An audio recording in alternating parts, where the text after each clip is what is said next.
ऐसा जुनून नहीं है समाज को सुधारने का जो मेरे ग्रैंडफादर, मेरे फादर जिन्होंने भी अच्छा किया, उसमें शिक्षा का बहुत बड़ा रोल था। उनमें अगर इतना ज़्यादा डिफरेंस रहे तो शायद ये बहुत पूरे देश के लिए भी शायद इस पे चिंता करने की आवश्यकता है। एयर कंडीशन के बिना हम सबसे अब रहा नहीं जा रहा है। गाँवों में जाके मुझे लगा कि यहाँ पे बहुत खाली जगह है। यहाँ पे इतनी जगह है कि आप चाहें तो हजारों की संख्या में वृक्ष लगा के, और फलदार वृक्ष हैं, गांव के लोगों को फ़ायदा होगा, जो गांव के लोग हैं उनको उसके बारे में जानकारी होगी, जो बच्चे हैं उनको जानकारी होगी। आज की जनरेशन वो मोबाइल में और सोशल मीडिया के थ्रू पढ़ रही है, तो दोनों में फ़र्क है। और लेकिन जब से सोशल मीडिया थोड़ी ज़्यादा प्रचलन हुआ है तब से ये चीज़ें कम हो गई हैं। बच्चे अब अखबार नहीं पढ़ रहे हैं, बच्चों को current affairs, economy, history, international politics, इनका ज्ञान कम हो रहा है। आपने बड़े अधिकारी का जो ठाट बाट है वो देखा होगा। गाड़ी, बंगला, नौकर, सारी चीजें होती है। दफ्तर से घर और घर से दफ्तर, ये जिम्मेदारी उनकी अपने रोजमर्रा की जिंदगी में शामिल होती है। लेकिन अगर किसी बड़े अधिकारी के सामने समाज को सुधारने का जुनून आ जाए तो इसकी सराहना जरूरी है। और अगर बच्चों के स्कूल में व्यवस्था कैसी बेहतर हो, लोगों के अंदर अवेयरनेस कैसे आए और समाज के बेहतर निर्माण में वो क्या दे सकते हैं, अगर ये जुनून किसी बड़े अधिकारी के अंदर आता है तो ये कहानी लोगों के सामने आना चाहिए। हमारे साथ सेंट्रल जीएसटी कमिश्नर हैं और ये पूरी कहानी इन्हीं से जानेंगे कि आखिरकार। सर, सबसे पहले तो अपना शुभ नाम बताएं आप, और ये जुनून कैसे आया कि आप समाज को सुधारना चाहते हैं। मेरा नाम डॉक्टर यशोवर्धन पाठक है और कोई ऐसा जुनून नहीं है समाज को सुधारने का। पहली बात तो मैं 30 वर्ष बाद, मेरी पिछले वर्ष अक्टूबर में अपने मूल राज्य जहाँ का मैं निवासी हूँ, बिहार में मेरी पोस्टिंग हुई as central GST commissioner of Bihar, Patna. तो इत्तफाकन एक दिन मुझे मेरी इच्छा हुई कि मैं अपने गांव घूमूं, क्योंकि मेरे पूर्वज इसी गांव से हैं, इसी राज्य से हैं, बक्सर ज़िले में बिहार के। तो मैं अपने गांव एक पर्सनल विज़िट पे गया उस दिन। तो वहाँ जब मैंने गांव में सरकारी विद्यालय की स्थिति देखी, कन्या विद्यालय की स्थिति देखी, तो थोड़ा मुझे कष्ट हुआ। मुझे ऐसा लगा कि आज जो भी हम अच्छा कर रहे हैं, आज मैं स्वयं अच्छा कर रहा हूँ या नहीं कर रहा हूँ, या जैसा जिस भी जगह पे हूँ, या जो मेरे ग्रैंडफादर, मेरे फादर जिन्होंने भी अच्छा किया, उसमें शिक्षा का बहुत बड़ा रोल था। तो अगर हमारे अपने प्रदेश में, हमारे अपने जहाँ हम रहते हैं, वहाँ पे गांव में और शहर में, और बिहार जैसे प्रदेश में, और दिल्ली, मुंबई, बेंगलोर, चेन्नई, या जो बड़े विकसित प्रदेश माने जाते हैं, उनमें अगर इतना ज़्यादा डिफरेंस रहे तो शायद ये बहुत पूरे देश के लिए भी शायद इस पे चिंता करने की आवश्यकता है। तो मैंने देखा कि जो गांव की बच्चियां हैं, कन्या विद्यालय है, वो टॉयलेट भी यूज़ करने के लिए हैंडपम्प से, डब्बों से पानी लेकर टॉयलेट्स का यूज़ कर रही हैं, और जिसकी वजह से बहुत परेशानियां हो रही थी स्कूल में अटेंडेंस कम हो रहा था। और टीचर्स ने भी मुझे बताया, प्रिंसिपल ने बताया कि एक जो स्कूल का अपील होता है, वो अगर बच्चे वहाँ जा रहे हैं और वहाँ पे हम बेसिक चीज़ जैसे टॉयलेट जैसी बेसिक चीज़ अगर नहीं दे सकें, तो कहीं ना कहीं हमको इस पे चिंतन करने की आवश्यकता है। तो वो देखने के बाद मुझे लगा, हमारे पास माननीय प्रधानमंत्री जी का एक स्वच्छता कोष होता है, उस स्वच्छता कोष से हम हर विभागाध्यक्ष को भारत सरकार के कुछ स्वच्छता संबंधित कार्य करवाने होते हैं। तो उस पूरी परिदृश्य को देखने के बाद मेरा ये मानस बना कि जो भी प्रधानमंत्री स्वच्छता फंड है, उसका मैं संपूर्ण इस्तेमाल सरकारी विद्यालय, कन्या विद्यालय, और उसमें भी गांव के सरकारी कन्या विद्यालय में ही करूंगा। जी, अभी तक कितना टॉयलेट का निर्माण आप करा चुके हैं जो बच्चों के लिए सबसे ज़्यादा सुविधाजनक? अभी तक हम लोग 12 विद्यालय में करीब 55 टॉयलेट्स बनवा चुके हैं, और 4 विद्यालय 16 और 4 12+4 ये पिछले फाइनेंशियल ईयर का है। इस वर्ष हम लोग 4 विद्यालय में और 20 टॉयलेट बनवा रहे हैं, उसकी भी कार्य प्रक्रिया शुरू हो गई है। और आगे जैसे फंड्स की स्थिति होगी, 5-6 स्कूल और हमने चिन्हित कर लिए हैं, उसमें मैक्सिमम कन्या विद्यालय हैं, जहाँ अगर हमारे पास फंड्स आते हैं, फंड्स हमारी स्थिति कंफर्टेबल होती है, तो उन स्कूल्स में भी हम टॉयलेट का निर्माण करेंगे। और केवल टॉयलेट से नहीं, स्वच्छता संबंधित कोई भी कार्य, जैसे कहीं पूरा प्रयास यह था कि टॉयलेट्स में जो पानी है वो हैंडपंप की जगह पाइपलाइन से ओवरहेड टैंक्स के थ्रू और टैप वाटर जाए। तो इसमें जो भी इसके लिए जो भी लगेगा, इसमें बोरिंग की अगर कहीं आवश्यकता हो तो हम बोरिंग करवा रहे हैं, कहीं पे अगर आरओ की व्यवस्था करनी हो तो हम आरओ करवा रहे हैं। तो एक पूरा प्रयास है कि बच्चों को स्वच्छता से संबंधित एक कंप्लीट अच्छा एनवायरनमेंट मिले, ताकि वो पढ़ाई पे पूरा ध्यान लगा सके। अच्छा पाठक सर, ये तो मामला हुआ कि स्कूल में जो मूलभूत सुविधाएं हैं, बच्चियों को टॉयलेट जाने में दुश्वारी हो रही थी, उसको दूर करने का आपने जिम्मेदारी उठाई है। अखबार की भी रुचि आप बच्चों में डाल रहे हैं कि भाई अखबार पढ़ो तुम? नहीं, ये एक इससे जुड़ा एक दूसरा मसला है। जब मैं स्कूल जाने लगा, चूँकि इस कार्य के तहत मैं रेगुलर स्कूल्स जाता हूँ, कार्य को मॉनिटर करता हूँ, कार्य का निरीक्षण करता हूँ, तो मैंने यह पाया कि ये पहले से एक हम लोग अपने मित्रों में भी डिस्कस करते हैं कि आजकल सोशल मीडिया की वजह से, आजकल जो टेलीविज़न और इसकी वजह से एक जनरल पॉपुलेशन या जनरल कहें हम सब में पढ़ने की प्रवृत्ति कम हो गई है। हम लोग जब क्लास 10 में थे तो हमारे जो भी हम लोग के जो नॉलेज होता था उसका 90% मैं कहूँगा पढ़ाई से होता था, और उसमें सामान्य ज्ञान में अखबारों का बहुत महत्वपूर्ण रोल होता था। लेकिन जब से सोशल मीडिया थोड़ी ज़्यादा प्रचलन हुआ है, तब से ये चीज़ें कम हो गई हैं। बच्चे अब अखबार नहीं पढ़ रहे हैं, बच्चों को current affairs, economy, history, international politics, इनका ज्ञान कम हो रहा है। उसके कारण है कि सोशल मीडिया में कुछ अट्रैक्टिव चीज़ें तो हैं, सोशल मीडिया में कुछ चंचल चीज़ें तो हैं, लेकिन सोशल मीडिया में बेसिक कोर नॉलेज की चीज़ें कम हैं, वो खोजना पड़ रहा है।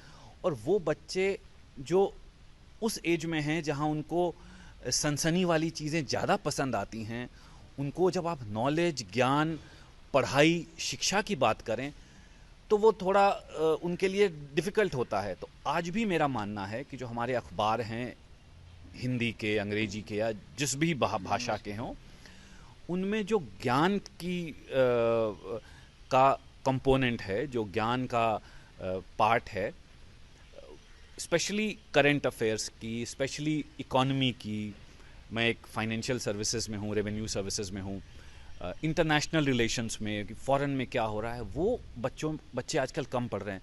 तो एक छोटा सा प्रयास है, हमने कुछ कॉरपोरेट्स को जोड़ा है, उनसे मैंने निवेदन किया कि अगर हर विद्यालय में बच्चों को अखबार आने लगेगा, एक हिंदी का और एक इंग्लिश का, तो बच्चों में अखबार पढ़ने की एक प्रवृत्ति होगी और उस पर चर्चा होगी, उस पर डिस्कस किया जाएगा, तो बच्चों का बौद्धिक स्तर बेटर होगा। अच्छा, एक और सवाल ये है कि आपने एक और टारगेट लिया है कि आपके यहाँ भी हम देख रहे हैं कि बहुत सारा पेड़ पौधा है, रुचि बहुत है आपको हरियाली में, तो पेड़ पौधे भी लगाने का कि 1100 या उससे भी ज़्यादा लगाने का टारगेट रखा है आपने? जी, ये भी एक इत्तफाकन नहीं रहा। पेड़ पौधे, चूँकि जिस विद्यालयों में मैं गया, ये सारे सरकारी विद्यालय हैं और इनके प्रांगण बहुत बड़े बड़े हैं, बहुत जगह है इनके प्रांगण में, तो वो जगह खाली है। तो हम लोग अपना कार्य फरवरी के महीने से कर रहे हैं। तैयारी इसकी कार्य की हम लोग ने नवंबर-दिसंबर से शुरू की थी, लेकिन ये दिमाग में, मानस में था मेरे कि जैसे बरसात आएगी, हम लोग तब तक हमारे पास 1100-2000 पौधे तैयार होने चाहिए, ताकि हम वृक्षारोपण का जो काम है, जो पौधे लगाने का काम है, ये बरसात में करें, ताकि वो पौधे सस्टेन करें।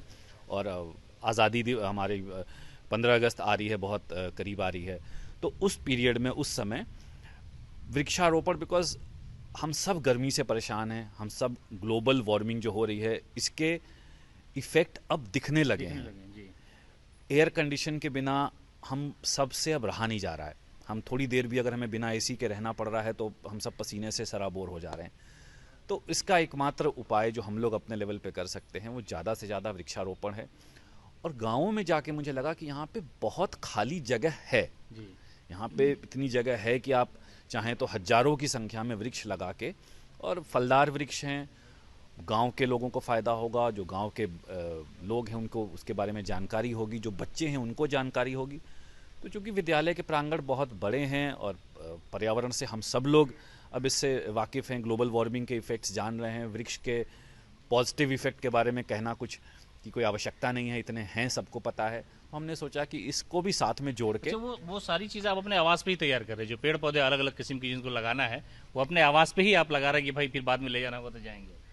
नहीं, सारा तो नहीं, लेकिन चूंकि मेरा ये जो सरकारी आवास है इसमें आम के करीब 20 पेड़ हैं और काफ़ी आम हुए इस वर्ष। तो आम के पेड़ गिरते भी हैं, जामुन के पेड़ है, ये सरकारी कॉलोनी है बहुत पुरानी पटना में। तो इसमें जो भी छोटे छोटे पौधे तैयार हुए, तो जो हमारे जो यहाँ पे बागवानी का कार्य कर देखते हैं, उनको मैंने कहा कि भाई जितने पौधे हैं उसको छोटे छोटे पौधे बन जाए। तो उन्होंने करीब 200-250 पौधे तैयार कर लिए हैं कि जो स्कूलों में जाके जिनका वृक्षारोपण हम करेंगे। अच्छा सर, ये जुनून इंसान के अंदर होता है तभी कर सकता है, वरना जो बड़े अधिकारी होते हैं बड़ी सारी जिम्मेदारी होती है उनको कि उससे वक्त नहीं मिलता है, तो बस समय परिवार में या ऑफिस में या सरकार के कामों में लगाते हैं। ये शुरू से था जहन में कि हाँ भाई थोड़ा सा बदलाव आना चाहिए हमारे प्रयास से? नहीं, कोई बहुत बड़े बदलाव का मैं नहीं कहूँगा कि ऐसा कोई जुनून था, लेकिन ये ज़रूर इच्छा होती है कि जो जहाँ से हम बिलोंग करते हैं, जहाँ से हमारे पैदाइश हुई या जहाँ से हमारे पूर्वज निकलें, या इन जनरल जहाँ हम रह रहे हैं, अगर मैं आज पटना में रह रहा हूँ तो इच्छा होती है कि एक अच्छे वातावरण में रहें, अपने प्रदेश को, अपने देश को, बच्चों को भी। जब तक उनको शिक्षा का एक अच्छा माहौल नहीं मिलेगा, किसी भी देश की, किसी भी समाज की विकास की बुनियाद शिक्षा है, और शिक्षा is the total responsibility of the state, मतलब गवर्नमेंट्स की रिस्पॉन्सिबिलिटीज़ हैं। और जब तक गवर्नमेंट्स के साथ बाकी लोग भी नहीं जुड़ेंगे, मतलब जो लोग के पास खाली समय है, मैं हूँ, मेरे पास शनिवार इतवार खाली समय होता है, तो इस खाली समय में अगर कुछ समय में स्कूल में जुड़ जाऊं तो इससे बच्चों का तो कुछ कितना फ़ायदा होता है मैं नहीं जानता हूं। खुद मेरा विकास होता है, मैं इतना देख रहा हूं, मेरा अपना बौद्धिक स्तर बढ़ता है, क्योंकि बच्चों से जाके 10 चीज़ें मैं सीखता हूं। गांव के बारे में देखकर मेरा अपना लेवल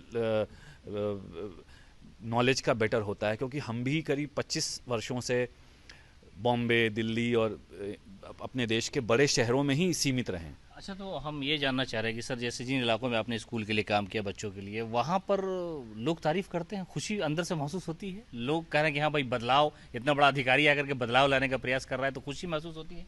अब ये तो उन लोग से आपको पूछना पड़ेगा कि बच्चे वो कैसा महसूस करते हैं कि नहीं, लेकिन हाँ, मुझे ज़रूर खुशी होती है, मुझे जाने में बहुत अच्छा लगता है, क्योंकि मुझे थोड़ा, मैं पढ़ाने की भी कोशिश करता हूँ, थोड़ा चीज़ें शेयर करने की भी कोशिश करते हैं हम। और सबसे बड़ी बात है कि वो अगली पीढ़ी है, अगली जनरेशन, गांव की जनरेशन कैसे सोच रही है। ये जो बदलाव हो रहे हैं टेक्नोलॉजी में, नॉलेज में, पूरे एक, हम लोग उसको टेक्नोलॉजी की भाषा में कहते हैं कि पूरा टेक्नोलॉजी डिसरप्शन हो रहा है। तो ये टेक्नोलॉजी डिसरप्शन को नई पीढ़ी कैसे ले रही है। हम जैसे आपको मैंने कहा, हम लोग अखबार पढ़कर ही भारत के बहुत से कॉम्पिटिटिव एग्ज़ाम्स अपीयर कर चुके। आज की जनरेशन वो मोबाइल में और सोशल मीडिया के थ्रू पढ़ रही है, तो दोनों में फ़र्क है, और वो हमसे ज़्यादा काबिल है। मैं इसको ये कहने में मुझे कोई गुहेज नहीं है कि वो हमसे ज़्यादा काबिल हैं। तो थोड़ा ये जानने की एक कौतूहल भी है कि भाई वो कैसे पढ़ रहे हैं, कैसे सीख रहे हैं, क्योंकि अगला भारत जो हम मान रहे हैं, जो अगला अगर हम दुनिया में सब जगह ये चर्चा हो रही है कि भारत एक विश्व गुरु होगा, या भारत एक नॉलेज इकॉनमी है, भारत की नॉलेज की इकॉनमी की स्ट्रेंथ इतनी बढ़ रही है, तो वो यही बच्चे जो गांव में आज रह रहे हैं, यही उस इकॉनमी और नॉलेज की, और यही वो मजबूत भारत की बुनियाद रखेंगे। अच्छा, ये सफ़र यूं ही चलेगा? कोशिश तो मेरी यही रहेगी, प्रयास यही रहेगा, लेकिन मैं जैसा कहा कि मैं सरकारी जॉब में हूँ, पूरा ऑल ओवर इंडिया हमारे ट्रांसफ़र्स होते हैं, लेकिन साथ ही ये भी है कि मेरा गृह प्रदेश है, तो आना जाना लगा रहेगा। और आजकल व्हाट्सएप ग्रुप्स हैं, फेसबुक ग्रुप्स हैं, तो हम लोग ने सारे प्रिंसिपल्स के साथ, सारे उन स्कूल्स के टीचर्स के साथ एक व्हाट्सएप ग्रुप भी बनाया है, अभी 15 अगस्त पे हम उसमें निबंध प्रतियोगिता कर रहे हैं, उसमें डिफरेंट कॉम्पिटिशन्स कर रहे हैं, जिससे बच्चों को भी लगे कि हम उनके साथ इन्वॉल्व हैं। और बच्चों को ही नहीं, इसमें सबसे इम्पॉर्टेंट है टीचर्स को भी इन्वॉल्व करना। टीचर्स को लगे कि कोई उनकी भी स्थिति पूछ रहा है, कोई उनके बारे में भी जानना चाह रहा है, तो नेचुरली उनमें भी पढ़ाने का जज्बा और मजबूत होगा। तो ये थे हमारे साथ यशोवर्धन पाठक, जो सेंट्रल जीएसटी कमिश्नर हैं और पूर्व आईपीएस रह चुके हैं। इन्होंने कहा कि देखिए, समाज में बदलाव लाने के लिए अपने आप को, आपकी जो सोच है उसको समाज में ढालने की आवश्यकता है। सरकारी स्कूलों में किस तरह की सुविधाएं होती है, उनमें अगर इस तरह के बड़े अफसर अपना योगदान देते हैं तो यकीनन जो एक निर्माण है राज्य का या समाज का, उसमें एक बहुत बड़ी जो कमी है उसे पाटा जा सकता है। साथ ही साथ सर ने यह भी बताया कि हमारा अंदर से एक पैशन शुरू से रहा है कि भाई पेड़ पौधे लगाया जाए, और मौजूदा वक्त में जो माहौल बदला है, जो इन्वायरमेंट है जिस तरह से, उसमें तो हर शख्स को पेड़ पौधे लगाने चाहिए। और अगला इनका टारगेट है कि 1100 पेड़ पौधे उन स्कूलों में लगाया जाएगा गाँव में। और सबसे खास बात यह है कि ये जो काम कर रहे हैं उन दूर दराज इलाकों में जहां तक सरकार की योजनाएं पहुंचने में थोड़ी दुश्वारी होती है या किसी वजह से नहीं पहुंचती है। तो ये कहानी बड़ी खूबसूरत है कि अगर इस तरह के बड़े अफसर अपने काम से थोड़ा सा वक्त निकाल करके समाज के लिए, राज्य के लिए, बच्चों के लिए, स्कूल के लिए, शिक्षा के लिए, स्वास्थ्य के लिए करते हैं, तो यकीनन ऐसे लोगों की तारीफ की जानी चाहिए। और इसी तरह की कहानी हम आपके सामने लेकर के पहले भी आते रहे हैं और आपने ये बातचीत सुनी, जरूर आपको अच्छा लगा होगा।